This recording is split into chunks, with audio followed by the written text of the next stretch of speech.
Hello guys, আসসালামু আলাইকুম। আশা করি সবাই ভালো আছেন। ইনশাল্লাহ আপনাদের জন্য আমিও ভালো আছি।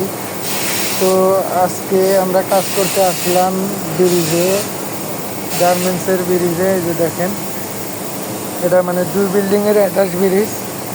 সে ব্রিজ রং করতেছি, আপনারা সবাই ভিডিওটা দেখেন। কত রিস্কে কাজ করতেছি আর কি।